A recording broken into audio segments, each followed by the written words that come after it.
Muri yeZimbabwe tinokuchingamidzai zvekare kune chimwe chirongwa pano paZim Facebook Secrets and Confessions. Tadzoka zvekare nemamwe mamessages.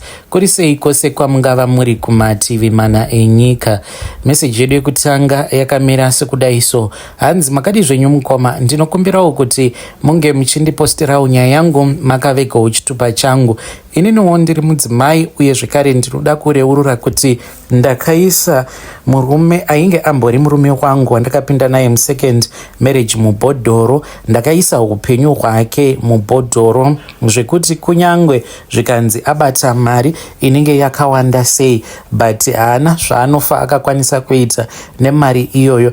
Achitoda kutonobata mari ndinotoita zvekumurota, kana kuri kunzi anenge angoitawo masanga ekusanganawo nelaki rekubata mari kana mari yekunhonga zvayo, ndinotoita sort of like a vision. Umwe musi mukoma ndakatombopodza ndazvikuvadza pandakaita vision apo pandainge ndiri kubasa. Ndainge ndiine washing basket iro randainge ndakabata ndichibva panze ndichida kupinda mumba kuti nditange kuaina. Saka ndakati ndava kuda kupinda mumba ndipo apo pandakabva ndachizoita vision ndakamuona achinhonga mari. Saka ndakanzi ndinofanira kuti ndinge ndichiti pose apo pandinoita vision kana kumurota achinhonga kana kungowana mari ndinofanira kuti ndige ndichizonokora ivhu repandinenge ndakamira. Saka kana ndanokora ivhu iroro ndinofanira kuti ndige ndichizofuriridza ivhu iroro robva raenda nemhepo. Handinhongi rinenge rakawanda ndobva ndafuriridza, kana ndafuriridza rikaenda nemhepo. Kana akazonhonga mari kunyange zvikanzi anenge ahwina kana loto chaiyo, haana zvaanofa akakwanisa kuita nemari iyoyo because inongotorwawo nemhepo zvotongoenda zvakatodaro zvobva zvatovharana. Saka izvi ndakazviita mukoma kwainge kuri kungomuwachisa zvangu nekuda kwezvaakandiita. Ndakapinda marriage yangu, first marriage, ndainge ndichiriwo mwana wechidiki. I was only 19 years. Saka mukomana wangu akazova first husband aigara achingondiudza kuti but do you know kuti amai vako vari very toxic. So I thought kuti the guy ainge achitaura zvinhu zvaainge asingazivi. It turned out many years later when I was still married to him, I finally discovered kuti amai vangu vainge vari munhu ainge ari very toxic, but sezvo ainge ari mubereki wangu handina kuda kuzvigamuchira kuti amai vangu vanganzi munhu ari toxic. Zvandakaita mukoma ndezvekuti ndakasarudza kuti marriage yangu inge ichizoparara. Ndikati zviri nani kuti marriage yangu iparare than kuti ndinge ndichibvuma kuti amai vangu vari toxic, even though zvainge zviri zvinhu zvandainge ndichitoona kutoti asi amai vangu munhu ari toxic zvisingaiti. Saka ndakabva ndachizoparadza musha wangu, ndadzoka pamba ndakatanga kuona kuti amai vangu vainge vari very toxic. Ndikabva pamba ndikatanga kushanda, ndakabva ndachizouya kunoku kuJoni. Ndauya kuSouth Africa. Pandakauya kuSouth ndainge ndiri munhu ainge ari pakutsvaka murume wandaikwanisa kuti ndinge ndichizovaka naye musha, because I wanted to prove a point to my mother avo vainge vakandituka vakati iwe haufi wakaita marriage inolasta. Saka I wanted to prove a point kwavari kuti sezvo vainge vari ivo vainge vakaputsa musha wangu the first marriage, saka ndainge ndichida kuti ndinge ndichivaka umwe musha to prove a point to my mother. Saka ndakazosangana nemurume uyo wandakazotanga kugara naye wenumber 2 akatondibvisira tsvakirai kuno tikatoenda kucourt and we had a court wedding. Saka ndakazotanga kusekwa nemafriends angu. Ndine mafriends angu avo vanojola nembinga dzine mari. Saka vainge vondiseka, vainge vakazozviziva kuti ndainge ndakaita court wedding apa ndaigara ndichizvibhiga ndichiti ndikuzoita rimwezi wedding, a very big wedding zvekuti kana macelebrity anenge aripo pamuchato wangu. Saka ipapo pavakazonzwa chinzi ndainge ndakachata kucourt vakatanga kundiseka. Ndakabva ndachizotanga kuvenga my second husband because ndainge ndichiona kuti life yake the progress was very slow. Ndakamuvenga zvekuti ndakasvika pakutanga kumuhurira nebest friend yake. Handina kunge ndakaziva kuti ainge aine upenyu hwake hwaainge akarongerwa naMwari. Saka ndakamuramba zvezvechikawadi zvekuti nemurume wandainge ndichidanana naye panguva yacho iyoyo takabva tachizoronga nemamwe maSouth African. Ndakabva ndachizoenda kumba kwandainge ndichigara my second husband, then ndokubva tachizotora property by force. Taiva tiine kamotikari katainge tiinako, kamotikari kako takakatora ndokubva tachizokatengesa by force. Saka mari iyo yatakawana tikabva tachizopa maSouth African, then imwe mari ndiyo yatakazoshandisa kutanga mabusinesses kuZim. Saka takatanga zvimatakshop kumusha, but zvinhu hazvina kuzofamba negwara rakanaka. Saka mushure mekunge ndazorambana nebest friend yeex-husband, ndakararama kuda kwehafu yegore, ndopandakabva ndachizoudzwa kuti ex-husband ainge ava kutorarama kalife kainge kari bo, ainge akatotama mulocation, ainge ava kugara kuma-gated communities. Ndikati munonyepa imi, zvimwe kuda akawana chibasa cheugarden boy. Mukoma utsinye hwaakazondiitira ndehwekuti akandiinvita over. Ndakatoendako mukoma ndakazvishongedza ndichiti kana tikangorara tose it means kuti ndinenge ndatodzoka muupenyu hwake. Ndasvikako mukoma takagara tikataura. Ndakatomboedza kuti ndinge ndichizviswededza pedo naye, asi akaramba kuti tinge tichirara tose. Akati ainge achida kundipa mukana wekuti ndinge ndichiprova kwaari kuti ndainge ndichimuda zvechokwadi. I tried mukoma, and pandakazonzwa zvichinzi ainge ava neumwe mukadzi uyo waainge ofambidzana naye, then ndikamuudza kuti I could not continue anymore. Ndikabva ndachizongomudhilita muupenyu hwangu. Ndakaenderera mberi neupenyu, asi ndainge ndichingorwadziwa. Pandakazoona picture remotikari iyo yavainge vakabva mukutenga negirlfriend raainge odanana naro, ndopandakati I can't let this guy progress in life. Inini upenyu hwangu hwakamira panzvimbo imwe chete. Mukomana ndakataura neimwe friend yangu uyo anogara kwaRusape.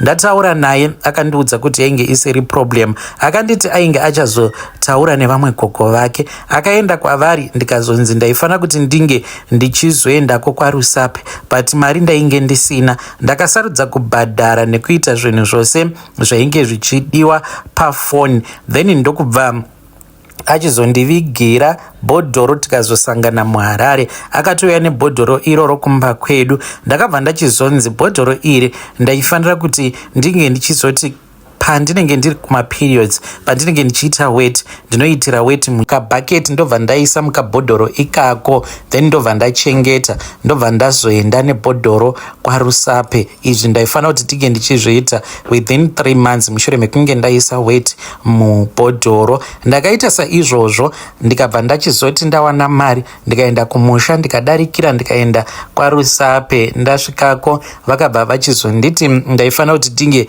ndichizoreverera zita reex-husband yangu kuti ange achizoenda pane chimwe chidhori chainge chakagadzirwa chakaita zvekuumbwa. Saka chidhori ichi ndichachiti John. Ndokubva ndatanga kudeketerera nekureverera zvose zvakaipa zvandainge ndichida kuti zvinge zvichizoitika kuna John my ex-husband. Ndikati iwe hauna kana kwauchafa wakaenda neupenyu, ndava kuisa upenyu hwako mubhodhoro. Ndakaita saizvozvo mukoma, ndikabva ndachizonzi ndaifanira kuti ndinge ndichizonosiya chibhodhoro ichocho muninga kwe1 week. Ndikabva ndachizodzokera zvekare kwaRusape after 1 week, tikabva tachizonotora bhodhoro. Patakapindamo muninga mukoma, ndakaona yakaita sekunge yainge iri ngirozi yaipenya, yainge yakagara padhuze neapo patainge takasiya kabhodhoro kaya. Yakabva yachizonyangarika. Ndakati ndichinonotarisa mubhodhoro,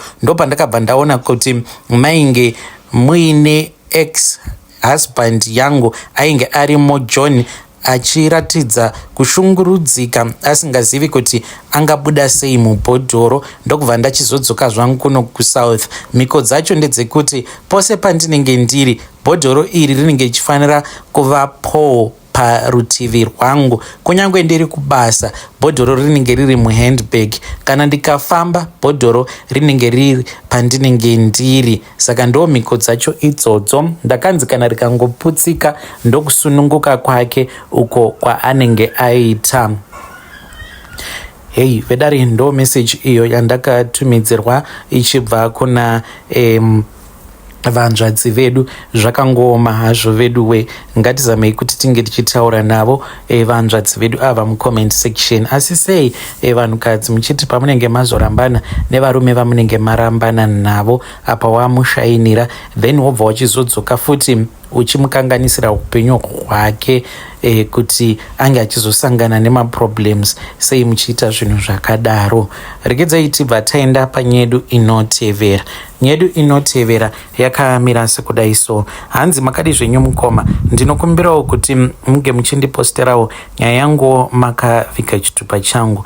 ndauya pano ndiine secret yangu iyo yandiinayo. apo pandainge ndichiri kuprimary school I was a scout, a boy scout. saka takazoti taenda kupicnic as maboy scouts.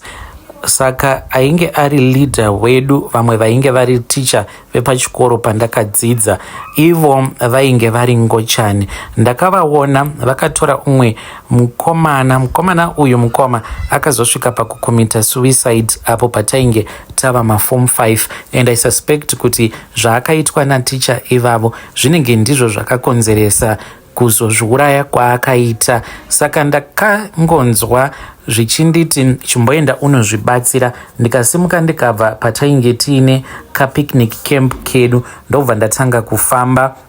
ndafamba ndo pandakanzwa kuti painge paine mwana ainge achichema achiratidza kuti ainge achirwadziwa. ndakabva ndachizohwanda kuseri kweumwe muti ndikatanga kudongorera. ndo pandakaona kuti vamwe se vainge vachitidzidzisa uye zvekare varivo leader wedu wekumaboy scout vainge vari busy vachitorara naye. mukomana iye ainge ari classmate yedu. saka handina kana wandakaudza. zvinhu izvozvo zvinonditambudza mupfungwa dzangu. ndinongoti kana ndikafara ndinobva ndatanga kufunga nezvazvo. saka handizivi kuti chinondishayisa mufaro inhau yekuti mweya wemufi ndo uri kundishayisa mufaro kana kuti I'm just feeling guilty nekuda kwekuti handina kuwana wandakaudza pane zvose izvo zvandakaona zvichiitwa naticha ivavo. handizivi kuti ticha ivavo vakazobhinya vana vangani pachikoro apo pandakadzidza. when you post my story please tell me, ndichange ndichizotevererawo ndiri mucomment section kuti mufi angava ari iye here uyo ari kundishayisa rugare mumwoyo mangu pose pandinenge ndichiti ndiri kudawo kufara. ndobva ndatanga kufunga nekuda kwezvose izvo zvakaitika. I really want to know. uye zvekare kana ari mufi ari kukonzeresa kuti ndisakwanisa kuwana rugare mumwoyo mangu, ndinofanira kuti ndinge ndichiita sei chaizvo? ndoudza hama dzake here kuti ndo zvakaitika? maybe I can get peace mumwoyo mangu. dzimwe nguva ndinokwanisa kutongotanga kungonzwa dzungu, like kutonzwa dzungu, kutoona nyika yose ichitenderera. izvi zvinoitika mushure mekunge ndatanga kufunga nezvazvo izvo zvakaitika.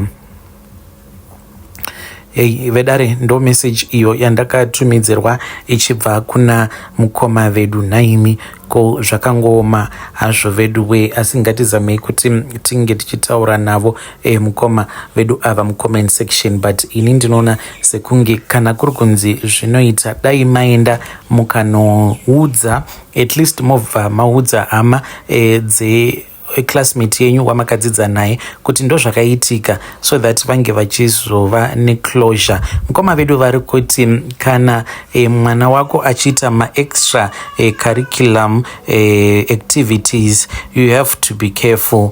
kana ari around other older men you need to be careful, nekuti mwana anokwanisa kana kutongobatwa chibharo neumwe murume, ende hakuna anombofa akazvifungira kuti umwe murume angabata mwana mudiki chibharo. Hanzi sei ivavo ndakatovaona vakatodzikisa bhurugwa ravo vachitorara neimwe classmate yangu vachimuita mukadzi.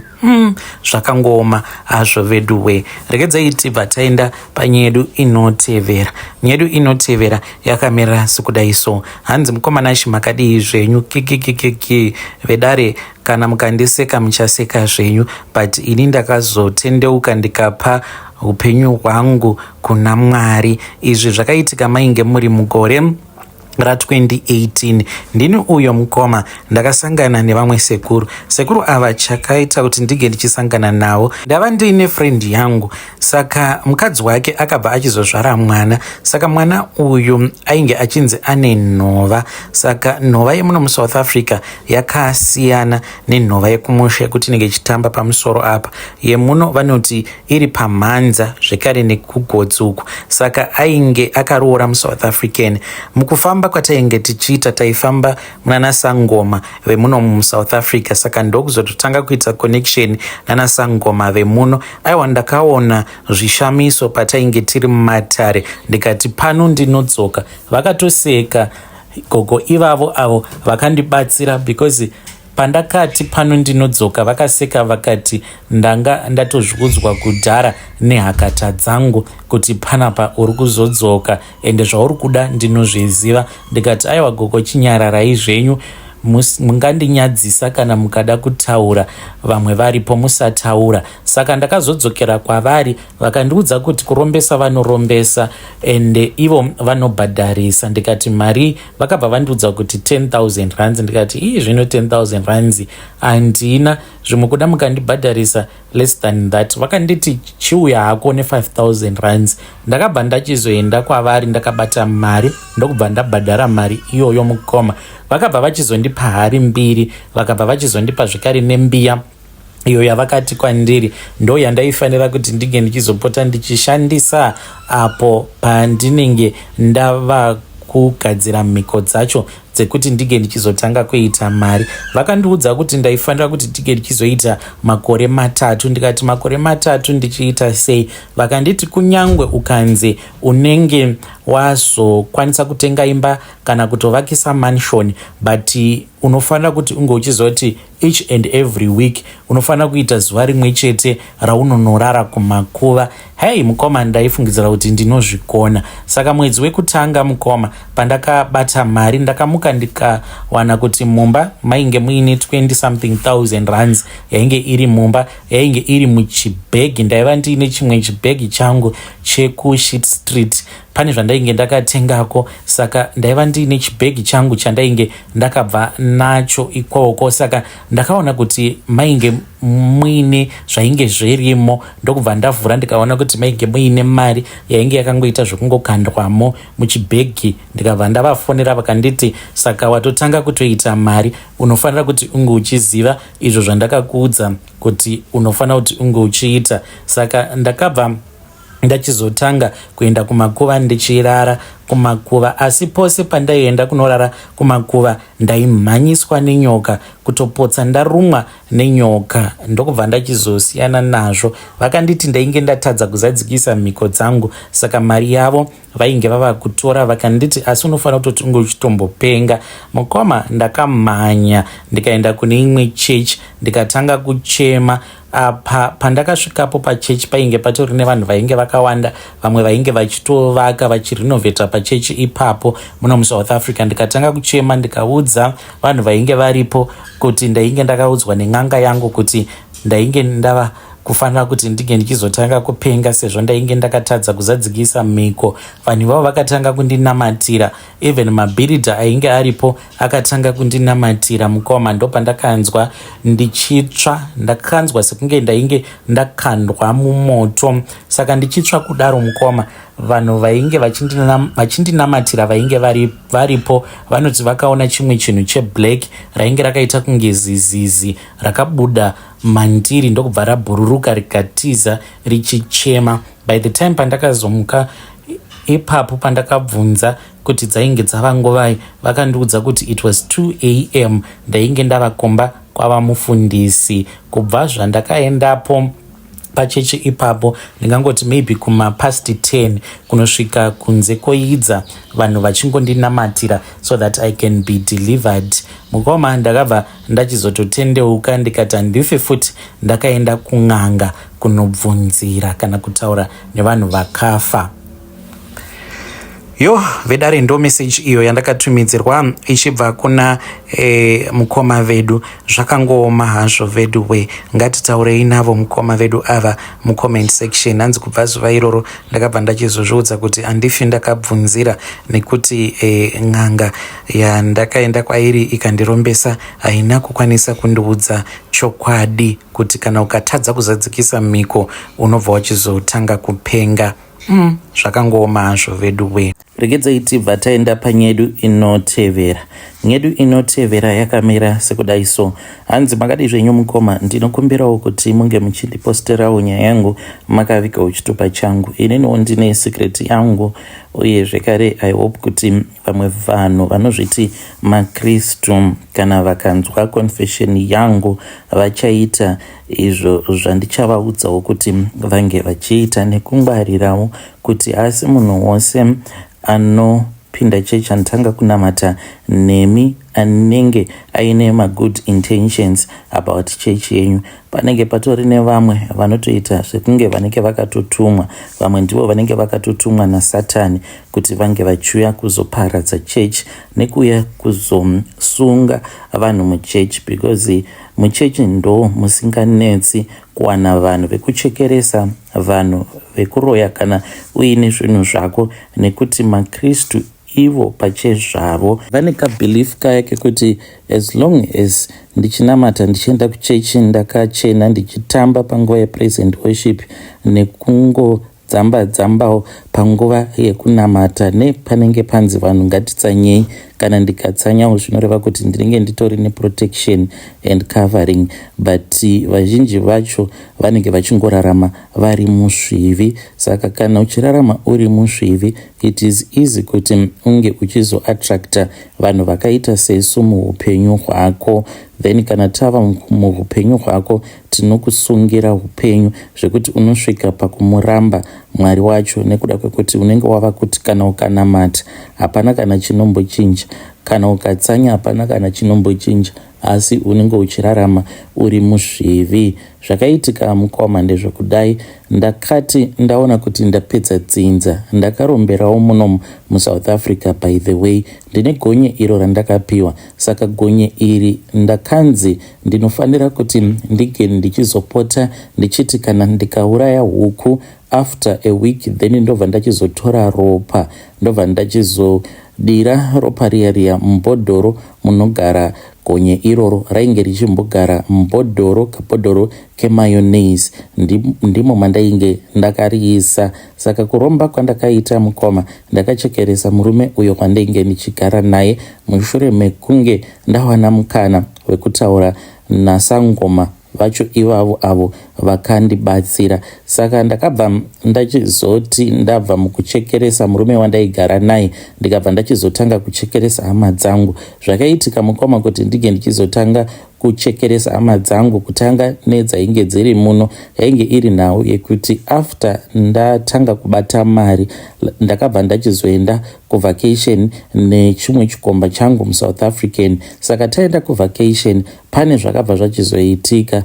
It was just a 3 days vacation, then tobva tadzoka kuno kuSouth Africa zuva renumber 5, but pane zvakazongoitikawo kuvacation ikoko, we got delayed. Tikabva tachizodzoka kuno kuSouth Africa, it was on the 8th day, saka 7 days dzainge dzatodarika ndisina kuita sacrifice. Ndokutoputsa kwandainge ndaita mhiko dzangu. Ndaputsa mhiko kudaro ndakadzokera kuna Sangoma, vakandiudza kuti chikuita painge pasisina, chinhu chainge chava kutoda ropa. Ndakati zvimwe kuda vainge vachinyepa. Pandakadzokera kumba ndopandakabva ndachizouraya zvekare huku. Chakarutsa ropa riya rehuku randainge ndadira mubhodhoro. Vakandifonera vakandiudza kuti vainge vandiona paglass ndaifanira kuregedza kuramba ndichichimanikidza ropa iro randainge ndichida kumanikidza gonye rangu. Ndaifanira kuti tige ndichitanga kutoripa ropa revanhu nekuti ndainge ndakatadza kuzadzikisa mhiko sezvo rainge rakati rinoda ropa rehuku after each and every 7 days, saka rainge roda ropa remunhu. Ndakabva ndachizochekeresa imwe brother yangu, after that imwe sister, ndikazopedzisa nemacousin sisters angu maviri vose vainge vari muno mujoni. Ndakabva ndachizotanga kupindira hama dzangu dzainge dziri kumusha. Hama hadzina kumbondinetsa nekuti ndakangovati tinofanira kuti tinge tichiisa matombstone pamakuva evafi, saka pakuzonoisa matombstone paya ndainge ndakatoteya kuti wose anenge aripo achazovapo pakunoiswa kwematombstone, then aifanira kuti anga achizowira mugomba anenge ari makuva awo andainge ndakatocheresa in the spirit world nechekare. Saka wese uyo ainge aripo patakaisa matombstone pamakuva ehama dzangu 4 idzo dzandakauraya, vose vanhu vainge varipo vakapera kufa. Vamwe ndo vaingotemwa nemusoro, vamwe vakafira mumaaccidenti. Saka zvinhu zvangu zvakafamba zvakanaka chaizvo. Ndikabva ndachizoti ndapedza hama dzangu, ndo pandakabva ndachizoshaya kuti zvino ndochekeresa ani. One day ndakati ndakagara, saka kunoku kwandigere pane imwe chechi yekuZimbabwe so yandisingadi kutaura nezita. Ndakaendako kuchechi mukoma, ndakagamuchirwa nemufaro chaizvo. Vakabva vanditi ndaifanira kuti ndige ndichitotendeuka zuva iroro. Ndakabva ndachizotendeuka, but handina kutendeuka zvechokwadi. Ndakaona kuti vanhu vakandigamuchira nemufaro nekuda kwemotikari yandainge ndichidhiraivha. Saka ndakatanga kuenda kuchechi ikoko, ndikabva ndachizotanga kudonata mari kuchechi pasina kana nguva. Ndainge ndatopiwa position muchechi. Saka each and every time pandaienda kuchechi ndaienda ndiine ivhu randinenge ndakanotora kumakuva, then ivhu iri ndinorisanganisa nemadota. Kana ndikanzi ndaita sacrifice ndikauraya huku zviya, huku iyoyo handiidyi and ndinongoisa pamusoro pebrai. Huku iyoyo yobva yatsva kusvika yaita madota, then dota racho ndo randinozosanganisa nevhu rekumakuva. Ndichingosvika pachechi chete ndava muyadhi, ndichingoburuka mumotikari mangu, ndinototanga kutomwaya-mwaya. Ndinenge ndichimwaya-mwaya kusvika ndichinogara pasi. Ende pari zvino nekuda kwekuti ndava nechigaro chandiinacho muchechi, ndinotogarawo kunotogara vakuru vemuchechi. Saka ndinototi kusvika ndichizonogara pasi ndinenge ndichingomwaya ivhu iroro. Izvi zvinokonzeresa kuti chechi inge ichizongova chechi yezita asi yakaneta, yakapora. Vanhu vandakasvika muchechi umu varivo vanhu vainge vachinamata. Iko zvino kana kuri kunzi anenge ari munhurume, chaanenge ava kungoita ndechekuti anenge achingomhanyisana nevasikana mayouth, achingorara nemayouth, achizvisvibisa zvokuti kwava kungoendawo kana zvikanzi ngatiendei pamberi paMwari, kungoendawo zvezita. But vanhu muchechi hakusisina akamira pamberi paMwari mumweya nemusvokwadi. Saka vazhinji vanonamata ivo vanozviti hakuna mweya waSatani unondibata kana kuita zvaunoda kuita muupenyu hwangu, because ndinopfugama ndichinamata every Sunday, ndinenge ndichienda kuchechi. But chamusingazivi manje ndechekuti imi maKristu ndimi muri easy manje kuchekeresa nekuzoti tinge tichizopa ropa renyu kuzvinhu zvedu, because maKristu chamakanakira ndechekuti munoti anenge afa anenge atofa. Saka kana hama dzenyu kana dzichinamatawo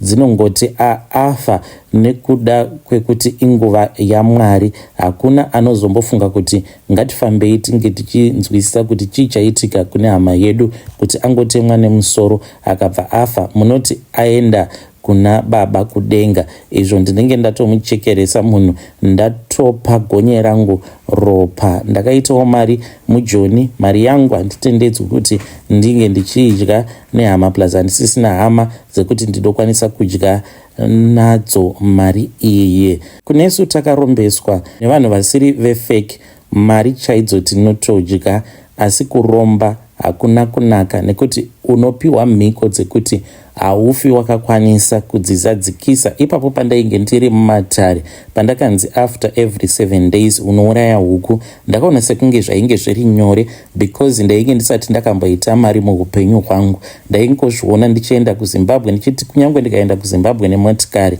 of course after 7 days hapana pandingatadza kuita sacrifice, ende kana ndikadzoka kuno kuSouth Africa hapana pandingaita 7 days ndiri muroad. Handina kunge ndakaziva kuti the more money that I will have, ndinenge ndava kudawo kuendawo kumavacation kumhiri kwemakungwa, and handina kunge ndakaziva kuti vacation iyoyo kwatakaenda tichiti tichanoita mazuva mashoma tainge tichazonospenda more than 7 days. Saka vanhu vanorombesa vanotozviziva kuti vanokupa mhiko yekuti unozotongoiputsa chete mhiko iyoyo, nekuti kana akakupa zvaanenge akupa anenge asingade kuti zvinge zvichizodzoka mudare make because zvinenge zvatojaira kutonwa ropa. Saka handikurudziri vanhu kuti vange vachizoromba. Vedare ndo meseji iyo yandakatumidzirwa ichibva kuna vahanzvadzi vedu. Zvakangooma hazvo vedu we, hanzi ndiri Satani akapinda muchechi. Vari kuti ivo hanzi ndikutoda kutoita pasta, kana ndaita pasta ndototanga chechi yangu. Ndichitoziva kutoti vanhu vose vanenge vari muchechi imomo vanenge vachiuya kuchechi kwangu hanzi vanenge vatori masacrifices angu, so that gonye rangu rikwanise kunyatsokuwana ropa zvakanaka. Zvakangooma hazvo vedu we, ngatisanganei zvekare mune zvimwe zvirongwa zvinotevera.